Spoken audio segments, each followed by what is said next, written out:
Dear student, good morning all of you. प्रतियोगिता संसार में आप सभी का स्वागत है। आज का हमारा अध्ययन विषय है यूजीसी नेट जेआरएफ पेपर 1 और ये हमारा क्लास 1 है। इसमें हम आपके सिलेबस अकॉर्डिंग अध्ययन करेंगे।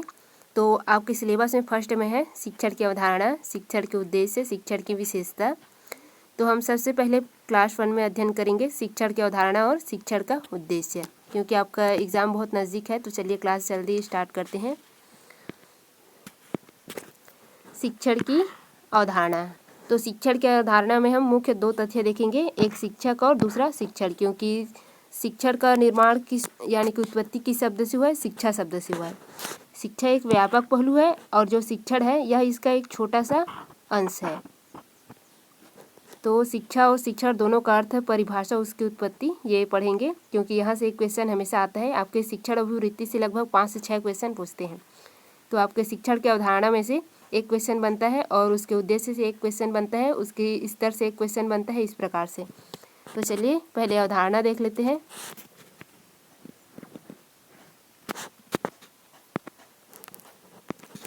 सबसे पहले देखेंगे हम शिक्षा। शिक्षा हिंदी है और एजुकेशन उसका इंग्लिश है। तो शिक्षा जो है हिंदी है, उसका संस्कृत भाषा के शिक्ष शब्द से उत्पत्ति हुआ है। ये शिक्ष जो है क्या है? एक धातु है जिससे उसकी उत्पत्ति हुई है और उसका अर्थ होता है सीखने या सिखाने की प्रक्रिया। ये शिक्षा का अर्थ क्या होता है? सीखने और सिखाने की प्रक्रिया। और इसकी उत्पत्ति संस्कृत भाषा के शिक्ष धातु से हुआ है। फिर है एजुकेशन, इसका हिंदी अनुवाद है ये शिक्षा। एजुकेशन क्या है? इंग्लिश वर्ड है। एजुकेशन की उत्पत्ति एजुकेटम शब्द से हुआ है और एजुकेटम का अर्थ होता है अंदर से आगे बढ़ाना, यानी कि अपने आंतरिक गुण को, जो अंदर में आपके गुण है उसको क्या करना? विकसित करना, अंदर के गुण को विकसित करना, ये इसका अर्थ होता है। तो ये हो गया शिक्षा का सामान्य अर्थ। अब इसका परिभाषा भी देख लेते हैं शिक्षा का।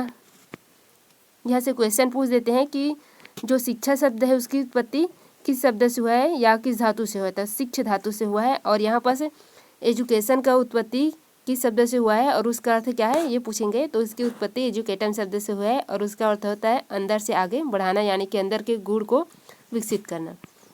फिर उसकी परिभाषा देख लेते हैं शिक्षा की,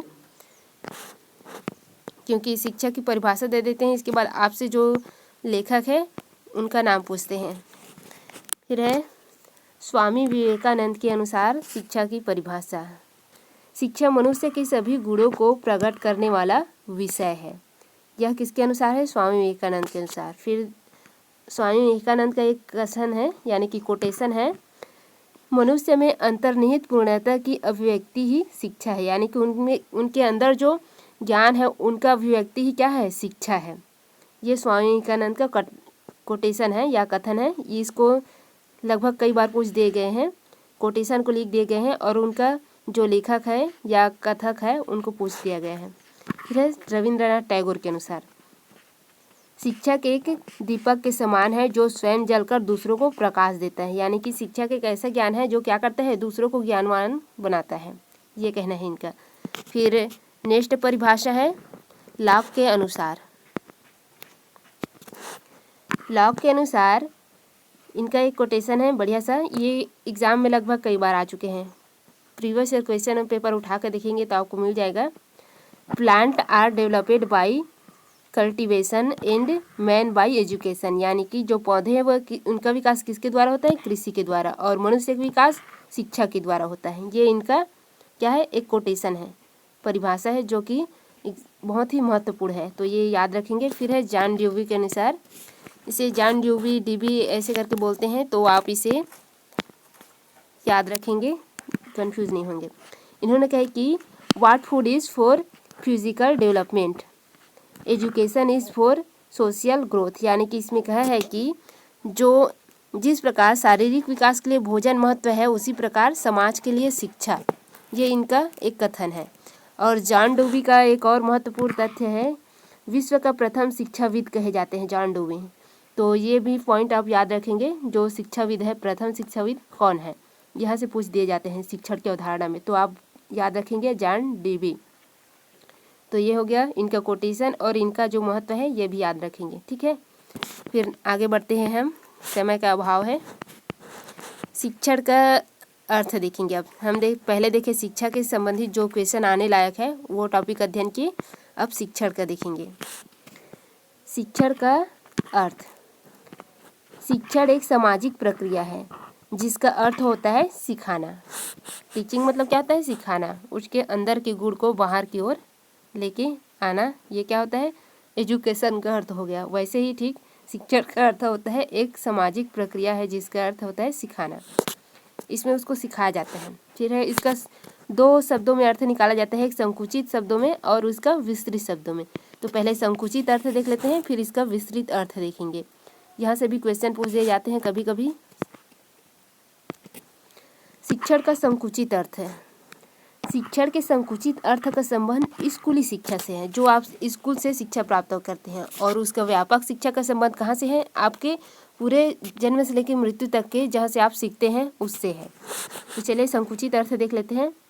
शिक्षण संकुचित अर्थ का संबंध स्कूली शिक्षा से है, अर्थात शिक्षण वह प्रक्रिया है जिसके द्वारा शिक्षक किसी शिक्षण संस्थान में शिक्षार्थियों को पूर्व निश्चित ज्ञान प्रदान करता है। यानी कि शिक्षक क्या करता है? पहले अब जो अनुभव प्राप्त किए रहते हैं, ज्ञान प्राप्त किए रहते हैं, उसके आधार पर, पाठ्यक्रम के आधार पर शिक्षण संस्था में आपको शिक्षा प्रदान करता है। ये क्या है? स्कूली शिक्षा है। और ये जो शिक्षा है यह औपचारिक होता है, यानी कि आप ध्यान दें या ना दें, उनका काम क्या है? पढ़ाना। निश्चित पाठ्यक्रम होता है, जिस क्लास में आप हैं उसी क्लास के पाठ्यक्रम को पढ़ाएंगे। समयबद्ध होता है, एक निश्चित समय तक के पढ़ाते हैं, फिर अपने घर चले जाते हैं, आप भी अपने घर आते हैं। फिर है निश्चित सीमा, उस पाठ्यक्रम की एक सीमा होती है, वही तक के वो पढ़ाते हैं। तो ये क्या है? संकुचित अर्थ का शिक्षण है। फिर है व्यापक अर्थ का शिक्षण। तो क्वेश्चन आप अच्छे से याद रखेंगे क्योंकि यहाँ से भी बहुत क्वेश्चन आते हैं। शिक्षण का व्यापक अर्थ है। शिक्षण एक व्यापक प्रक्रिया है जिसमें व्यक्ति अपने समीप के वातावरण के घटकों जैसे परिवार, मित्र, पड़ोसी, शिक्षक आदि से जन्म से मृत्यु तक के कुछ न कुछ सीखते रहता है। सबसे पहले आप किससे सीखते हैं? अपने माता पिता, प्रथम गुरु से। फिर अपने दोस्तों से सीखते हैं, उनके साथ खेलते रहते हैं। फिर अपने शिक्षक से सीखते हैं स्कूल जाने के बाद। स्कूल से आपकी पढ़ाई खत्म होने के बाद अपने परिवार, पेरेंट्स से सीखते हैं, घटनाओं से सीखते हैं। इस प्रकार से क्या है? ये आपके जन्म से लेकर मृत्यु तक की शिक्षण है। ये शिक्षण की व्यापक अर्थ है। और इसकी विशेषता यह है कि औपचारिक और अनौपचारिक दोनों प्रकार की है।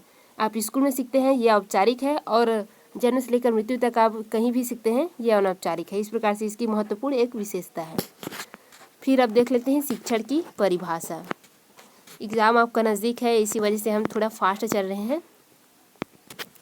शिक्षण की परिभाषा बर्टन के अनुसार शिक्षण सीखने के लिए दिए जाने वाले प्रेरणा निर्देशन है।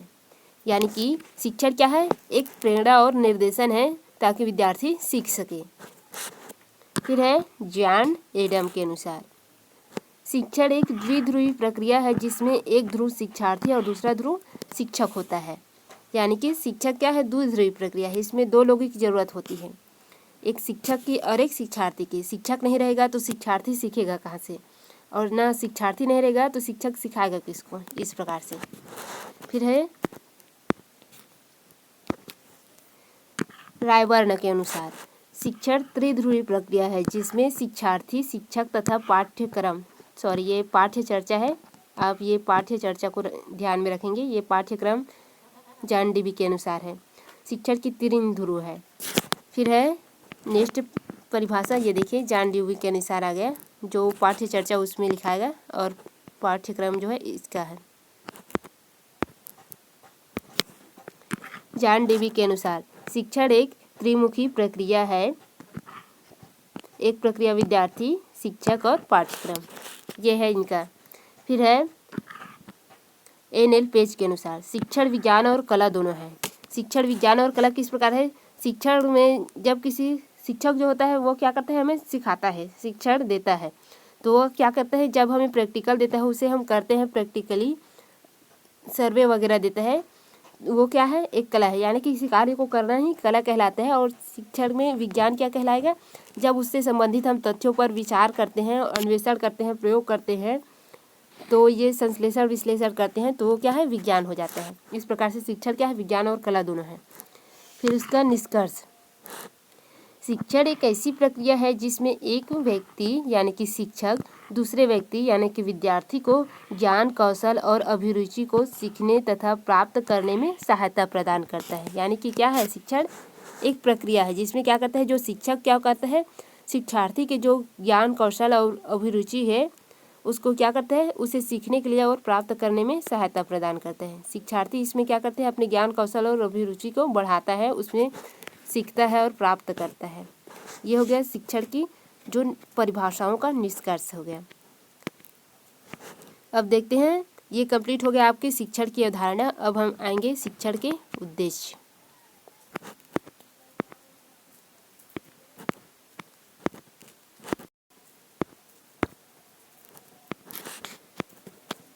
शिक्षण के फर्स्ट उद्देश्य है सामाजिक व मानवीय मूल्यों को विकसित करना। शिक्षण क्या करता है, एक विद्यार्थी में सामाजिक और मानवीय जो मूल्य है, उनकी जो गुण है, उनको क्या करता है, विकसित करता है। फिर है शारीरिक व मानसिक विकास। जो शिक्षार्थी होता है उनका क्या करते हैं, शारीरिक मानसिक विकास होता है शिक्षण के माध्यम से। फिर नेक्स्ट है जो है उद्देश्य है आध्यात्मिक व नैतिक विकास। जो शिक्षार्थी होता है उनमें क्या करना होता है, आध्यात्मिक व नैतिक विकास करना शिक्षण का उद्देश्य होता है।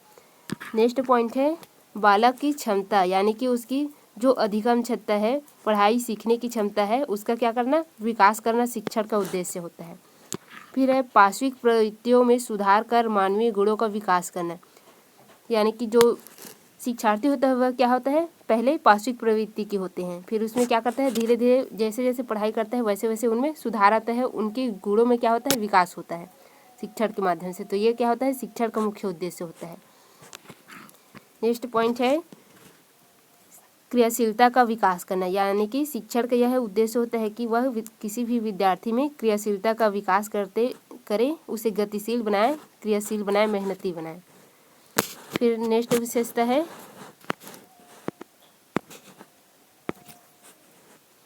सैद्धांतिक ज्ञान को व्यवहारिक ज्ञान में रूपांतरित करना। जो शिक्षार्थी होते हैं वो पूर्व अवस्था में कैसे रहते हैं, सैद्धांतिक ज्ञान ही उनके पास रहते हैं, किंतु वह व्यवहारिक ज्ञान में कब बदलता है, जब उन्हें अधिक शिक्षण प्राप्त होता है, वो बहुत अधिक रूप में सीख लेता है। इसके बाद क्या होता है, वो जो सैद्धांतिक ज्ञान है उसे अपने व्यवहार में लाता है। इस प्रकार शिक्षण का मुख्य उद्देश्य हो गया सैद्धांतिक ज्ञान को व्यवहारिक ज्ञान में रूपांतरित करना। फिर नेक्स्ट उद्देश्य है वातावरण के अनुसार समायोजन की क्षमता का विकास करना। शिक्षण का ये महत्वपूर्ण उद्देश्य है। इसमें क्या होता है, जो शिक्षार्थी सर्वप्रथम एडमिशन लेते हैं वो क्या करते हैं, उनमें समायोजन की क्षमता नहीं होती, वे क्या करते हैं, कभी कभी खेलने निकल जाते हैं, पढ़ाई को छोड़कर। पढ़ाई के समय में ये क्या है, समायोजन नहीं होता। किंतु जो विद्यार्थी बड़े हो जाते हैं वो क्या करते हैं, पढ़ाई के समय एक निश्चित टाइम टेबल बनाते हैं, पढ़ाई के समय पढ़ाई और खेल के समय खेल। तो इस प्रकार से क्या करते हैं, शिक्षण सिखाता है कि वह अपने समय को कैसे नियोजित करें, उस क्षमता का विकास करता है। फिर है सृजनात्मक क्षमता का विकास। यानी कि आपकी जो खोज की क्षमता है, आपके जो सृजन, किसी भी तथ्य को ध्यान में रखने की क्षमता है, इसको क्या करता है, विकास करता है। फिर है आपसी सहयोग की भावना को उत्पन्न करना एवं सहनशील भावना को पैदा करना। तो ये शिक्षण का महत्वपूर्ण विशेषता है या उद्देश्य है कि वह क्या करता है, जो शिक्षार्थी होता है उनमें आपसी सहयोग की भावना को उत्पन्न करता है और उन्हें सहनशील बनाता है। जो बच्चे होते हैं वो क्या होते हैं, जो शिक्षण प्राप्त नहीं करते वे सहनशील भावना के नहीं होते, वो थोड़े सी ही बात पर वो क्या करते हैं, दूसरे की बात को नहीं सुनते, वो अपने आप को ही सर्वोपरि समझते हैं। लेकिन जो शिक्षण प्राप्त किए होते हैं उन बच्चों से पूछो तो वो क्या होते हैं, सहनशील समझते हैं, पहले वातावरण को समझते हैं, इसके बाद प्रतिक्रिया देखते हैं कि हाँ ये सही है कि गलत है, इस प्रकार से। फिर है चरित्र निर्माण करना। ये शिक्षण का मुख्य उद्देश्य है। इसमें क्या करते हैं, जो शिक्षार्थी होते हैं उनका सच्चरित्र का निर्माण करते हैं, उन्हें अच्छे चरित्रवान बनाते हैं, जिससे क्या होता है, वह भविष्य में आगे विकास करता है। फिर नेक्स्ट जो उद्देश्य है वह हम अभी सामान्य उद्देश्य देखे हैं, किंतु यहाँ पर से एक और उद्देश्य आता है जो कि विशिष्ट है। इसमें बेंजामिन का वर्गीकरण जो दिया है वह है विशिष्ट उद्देश्य का, वह देखेंगे। शिक्षण का विशिष्ट उद्देश्य, यहाँ से भी एक क्वेश्चन बनता है। सबसे पहले में है बेंजामिन एस ब्लूम का वर्गीकरण। अमेरिका में 1956 में शिक्षण के उद्देश्यों के लिए वर्गीकरण करने के लिए एक वर्गीकरण समिति का गठन किया गया था, जिसका जो अध्यक्ष है वह ब्लूम था। इस कारण इसे ब्लूम का वर्गीकरण कहा जाता है, ये याद रखेंगे आप। फिर है शिक्षण का विशिष्ट उद्देश्य, देख लेते हैं इसमें।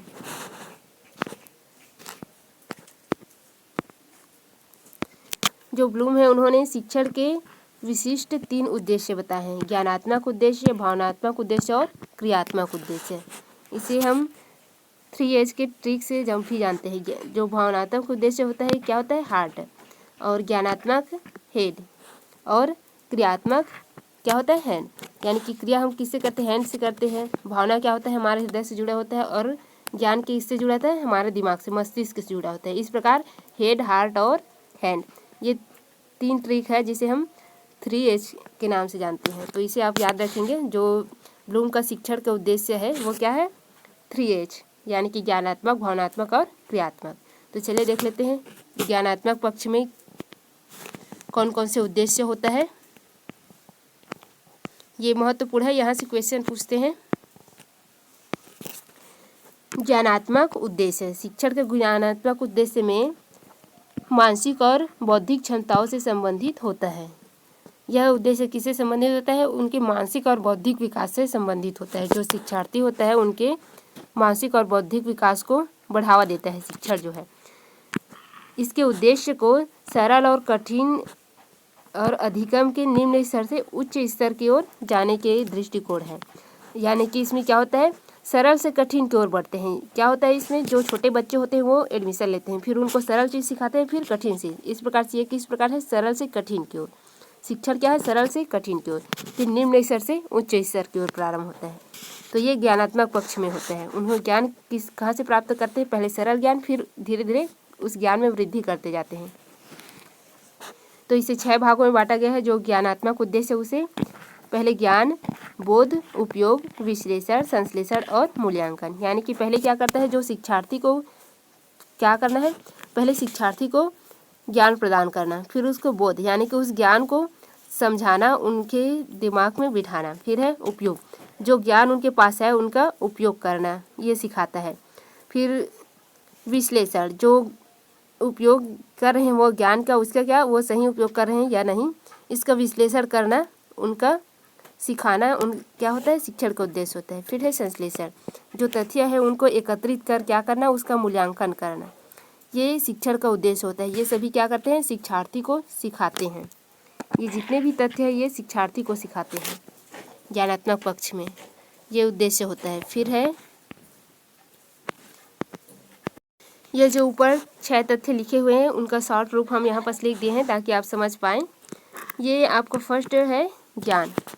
तो ज्ञान का मतलब क्या होता है आपके समझने के लिए, ज्ञान को होता है तथ्यों को ज्ञात कराना, ये क्या होता है, शिक्षण का उद्देश्य होता है। फिर प्रत्यय स्मरण कराना, उनको क्या करते हैं, उसको स्मरण कराते हैं आदि इनका प्रयास रहता है। फिर ये सही है, इसको थोड़ा सा मिस्टेक हो गया था इसलिए कट कर दी। ये बोध या समझ, इसमें सेकेंड पॉइंट है उसका। इसमें क्या करते हैं, तथ्यों की समझ विकसित करते हैं। जो शिक्षक का क्या उद्देश्य होता है, तथ्यों की समझ विकसित करना। फिर है उपयोग, इसमें क्या होता है, जो तथ्यों को समझ पाए उसका क्या करना, आत्मसात करना, ज्ञान के जो परिस्थिति है उसको अनुकूल करना। फिर है विश्लेषण, आत्मसात ज्ञान के विभिन्न भागों में अलग कर उसको अध्ययन करने की क्षमता विकसित करना, यह शिक्षण का उद्देश्य होता है। संश्लेषण, फिर है इसमें क्या होता है, शिक्षण का उद्देश्य जो तथ्य है उनको मिलाकर अध्ययन करने की उनकी क्षमता को विकसित करना। फिर है मूल्यांकन, सीखे गए ज्ञान का मूल्यांकन करने की क्षमता विकसित करना, ये होता है उनके ज्ञानात्मक पक्ष का उद्देश्य। तो ये ज्ञानात्मक पक्ष का उद्देश्य कंप्लीट हो गया। अब देखते हैं भावनात्मक पक्ष का उद्देश्य।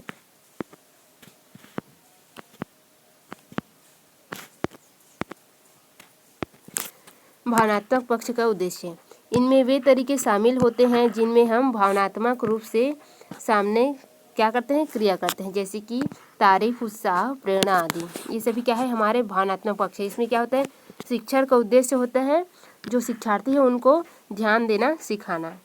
फिर है प्रतिक्रिया, इसमें क्या होता है, शिक्षण का सेकेंड उद्देश्य होता है जो शिक्षार्थी को पढ़ाई कर रहे हैं वो समझ में आ रहा है कि नहीं, ये प्रतिक्रिया देना। फिर है सहभागिता की इच्छा, ये क्या है, जो शिक्षार्थी होता है उनमें सहभागिता की इच्छा कि ये विकसित करना होता है। फिर है आकलन, इसमें क्या होता है, जो शिक्षण होता है वह क्या करता है, जो शिक्षार्थी की जो पढ़ाई कर रहा है, ध्यान दे रहा है, वो कितना समझ में आया इसका आकलन करते हैं। जो हम सीखे रहते हैं उसका क्या है, उसका क्या महत्व होता है, इस प्रकार से आकलन करने की जो विकास है हमारा क्षमता है उसको विकसित करता है। फिर शिक्षण का नेक्स्ट उद्देश्य क्या होता है? समयोजित करना, यानी कि ज्ञान को विकसित करना। ये हमें सिखाता है, कौन सिखाता है? शिक्षण के माध्यम से हम सीखते हैं। फिर नेक्स्ट जो उद्देश्य होता है निरूपण, यानी कि चरित्र निर्माण। शिक्षण क्या करता है? हमारा चरित्र का निर्माण करता है। जो सीखे ज्ञान को क्या करता है? जीवन में आत्मसात करने का क्षमता विकसित करता है। ये होता है शिक्षण का भावनात्मक उद्देश्य। अब शिक्षण के जो मनोसंचालित पक्ष है या क्रियात्मक पक्ष है या क्रियात्मक उद्देश्य है, ये है। तो चलिए देख लेते हैं शिक्षण का जो क्रियात्मक उद्देश्य क्या क्या है। ये विशिष्ट उद्देश्य है, तो यहाँ से भी क्वेश्चन पूछते हैं, तो आप ध्यान रखेंगे। शिक्षण के क्रियात्मक पक्ष या क्रियात्मक उद्देश्य या मनोसंचालित उद्देश्य, इसमें व्यक्ति के शारीरिक क्षमता में होने वाले जो क्रमबद्ध विज्ञान है उसके अंतर्गत सम्मिलित करते हैं, यानी कि व्यक्ति की शारीरिक क्षमता का विकास करने का उद्देश्य होता है इसमें। इस प्रकार से प्रतिरूपता, यानी कि जो शिक्षार्थी होता है उनमें क्या करते हैं? जो अच्छे व्यक्ति होते हैं उनके जैसे, उनके जो तथ्य है, पाठ्यक्रम है, उनको पढ़ाकर क्या करते हैं? उनके जैसे बनने की उनमें क्षमता विकसित करते हैं। वह भी क्या, जो शिक्षार्थी होते हैं मेहनत करते हैं ताकि वह उस आदर्श व्यक्ति की तरह बन सके। ये क्या है? प्रतिरूपता। फिर कार्य साधन और हस्तकौशल, वह क्या करता है? एक शिक्षार्थी जो है अच्छे तरीके से सीख जाता है। शिक्षण के क्या उद्देश्य है? उनको कार्य साधन हस्तकौशल में सुदृढ़ करना। क्या होता है? शिक्षार्थी सीख जाता है, फिर हस्तकौशल यानी कि हाथ से विभिन्न प्रकार की तकनीशियन वगैरह का काम करने लगता है। फिर है परिशुद्धता। शिक्षण का नेक्स्ट उद्देश्य क्या होता है? परिशुद्धता लाना। जैसे जैसे शिक्षार्थी जो है अच्छे से सीख जाता है किसी कार्य को, तो फिर क्या होता है? उनमें परिशुद्धता आ जाता है, यानी कि शिक्षण इतना अधिक हो जाता है उसका कि वो अपने काम को इतना सफल तरीके से करता है कि वह एकदम परिशुद्ध हो जाता है। फिर है स्पष्ट अभिव्यक्ति। फिर शिक्षण का नेक्स्ट जो उद्देश्य वह क्या होता है? स्पष्ट अभिव्यक्ति, यानी कि जो ज्ञान उन्होंने सीखा है, चाहे तकनीशियन हो या आपके पुस्तकी वाला जो नॉलेज हो या और किसी प्रकार की व्यवहारिक ज्ञान हो, उसको क्या करता है? वह स्पष्ट रूप से अभिव्यक्त कर सकता है। यह शिक्षण का क्या होता है? प्रमुख उद्देश्य है, क्रियात्मक उद्देश्य है। फिर है प्रकृतिकरण, यानी कि जो भी उनके पास तथ्य ज्ञान है उसको क्या करना? अपने आप में आत्मसात करना, यानी कि जैसे कि तकनीकी ज्ञान है उसको क्या करेंगे? आप अपने आप में आत्मसात करेंगे। इसके बाद क्या करेंगे? तकनीशियन के काम आप अच्छे तरीके से कर सकते हैं। इस प्रकार के शिक्षण का उद्देश्य होता है क्रियात्मक उद्देश्य। वह क्या करता है? शिक्षण के माध्यम से विद्यार्थी को इस प्रकार की ज्ञान प्राप्त होता है। तो ये हो गया शिक्षण का जो क्या है, ये विशिष्ट उद्देश्य है। तो यहाँ पर एक और तथ्य है जहाँ से क्वेश्चन बनता है, और पिछले कुछ दशकों में यह बना भी है क्वेश्चन जो है। तो ये भी बहुत ही महत्वपूर्ण इम्पॉर्टेंट क्वेश्चन है जो आ चुका है। 2001 में एडवर्सन और कर्तुल ने ब्लूम के वर्गीकरण में कुछ परिवर्तन किया है ज्ञानात्मक पक्ष में। तो ये पूछ दिए जाते हैं कि ब्लूम के वर्गीकरण में किसने कुछ क्या परिवर्तन किया है। तो एडवर्स और कर्तुल ने ज्ञानात्मक पक्ष में परिवर्तन किया है। ब्लूम के वर्गीकरण जो ज्ञानात्मक उद्देश्य है ब्लूम का, उसमें किस चीज़ में परिवर्तन किया है एडवर्सन ने? तो ब्लूम का जो ज्ञानात्मक उद्देश्य है या ये वाला है, तो उन्होंने पहला क्या बताया है? ज्ञान, बोध, उपयोग, विश्लेषण, संश्लेषण और मूल्यांकन। इसमें क्या परिवर्तन किए हैं जो एडवर्सन और कर्तुल है? उन्होंने ज्ञान को ज्ञान ही रखा है। इसके बाद क्या क्या है? बोध, ज्ञान को ज्ञान रखे। इसके बाद क्या है? बोध है। फिर उपयोग का उपयोग ही रखे हैं, विश्लेषण का विश्लेषण ही है, और यहाँ पर चेंज किए हैं उन्होंने ये मूल्यांकन और ये संश्लेषण। देखिए ये जो संश्लेषण वाला पॉइंट है आपका, इसको क्या किए? नीचे ला दिए, और मूल्यांकन वाला पॉइंट को ऊपर कर दिए। तो यहीं पर उनका क्या हुआ है? परिवर्तन किए हैं उन्होंने। जो मूल्यांकन है उससे पहले डालिए, उसके बाद संश्लेषण को कर लिए। सभी तथ्यों को एक साथ एकत्रित करके अध्ययन करना है। इसको किस में कर दिए? संश्लेषण को अंत में कर दिए। इस प्रकार से क्या किया उन्होंने? परिवर्तन किया। तो यहाँ से भी एक क्वेश्चन पूछ दी जाती है कि जो एडवर्सन है उन्होंने कहाँ पर परिवर्तन किया। तो इस प्रकार से आज का क्लास आपका कंप्लीट होता है। धन्यवाद।